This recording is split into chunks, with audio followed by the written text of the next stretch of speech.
week my travels have brought me here to a small town on the northeast coast of New South Wales, Australia. I'm staying with old friends from my childhood church while helping out with their kids club. They have since shifted to the sugarcane fields and there's some beautiful surfing beaches nearby. You wouldn't believe it now, but right behind me is actually where we get sugar. I grew up on the mid-north coast of New South Wales, Australia, and so surfing was always a big part of my weekends. Once I turned 19, I was diagnosed with a debilitating illness, and so I gave up surfing along with many other things. After years of hospital stays and requiring a feeding tube, I decided to go back to some of my childhood hobbies, one of them of course being surfing. After switching from a nasal feeding tube to a surgical feeding tube, I wasn't quite sure how I was going to do it, but if Bethany Hamilton can do it, I guess I can too. Every afternoon after kids club, it was the same. My phone would alert to the surf report and it was bad conditions. The next day, surely it would be better. But with all my anticipation as I grabbed the phone, yet again, another bad day. Every day would be the same for the next 4 days. With every alarm, my adrenaline rushed high. Could it be today? No.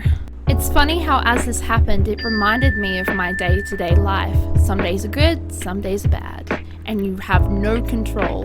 Many days would go past and the condition of our bodies, mentally, physically, or whatever it is, just doesn't seem to always be fine and dandy. That is until a good day comes along. We are in fact on the north coast, which in my opinion, I grew up on the mid-north coast. The more north you go until you hit the reef, the better the surf is. So I'm taking the opportunity of being up here to hit the waves. Come with me.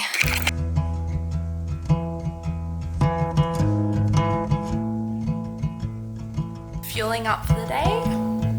I found somebody, I say you don't cross my mind.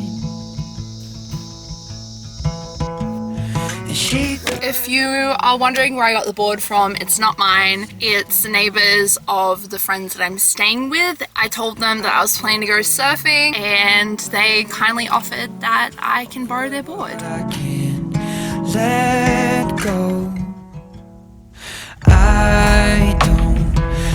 I'm at the beach, but the beach is looking pretty sad today, but there's a few waves out there, so it'll be good to practice getting up on the board on them. I drive through all of the streets we used to on First Avenue, cause sometimes I don't even know where I'm going at first. All of the turns that I had to unlearn, back to the surface, the feeling of all that we were.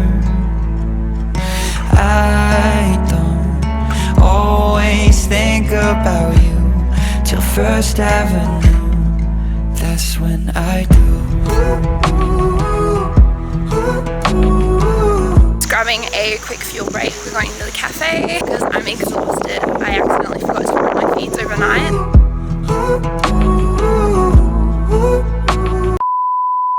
So I had my second session of surfing, but we've been pulled out of the water because there is a shark on the beach. They're closing the beach.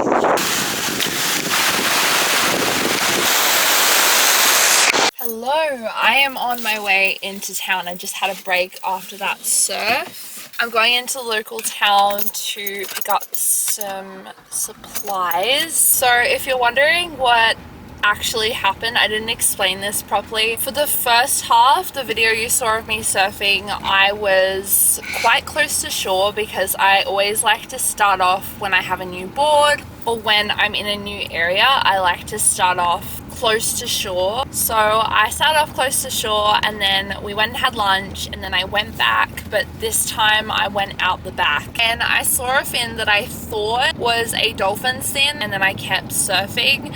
About 5 minutes later they blew a whistle, a couple of them, and I didn't quite understand what was going on or who blew the whistle because I couldn't see the lifeguards frantically getting people in. They weren't really too fussed. They didn't look like they were frantic. I looked over and then I saw that they were taking their flags down. So I thought, oh, okay, they're taking their flags down. Maybe they're just finished for the day and they're telling the swimmers to get out, but the surfers can still surf. So I continued to surf for another 5 minutes until there was a swimmer out there and we were like, maybe we should go in just to, you know, make sure everything's okay. There was a shark. And it's most likely that dolphin fin that I saw was not a dolphin fin, it was the shark. They've had to close the beach down. They had a sign, as you saw, up, and we decided we weren't going to wait till they were going to reopen the beach because it looked like it was going to be a while. So we decided to go home. We're really tired. Well, I'd been surfing for several hours. I will say it's not the first time I've actually surfed with sharks. When I was little, I did a lot of surfing, and I once went surfing with my uncle, and there was a shark that was caught right near us, and they let it go while there were surfers still out there, and that was Christmas Day. I remember that clearly, and we just like went straight back in. Hey lovelies, I am back home. My room is a mess because I've just unpacked, and I might be leaving again in the next 24 hours, but I'll keep you updated in next week's video. If you like this video, be sure to give it a big thumbs up, and if you like it even more, don't forget to click that subscribe button. You can also follow me over my Instagram at Amity Gilmour. Love you guys. God bless.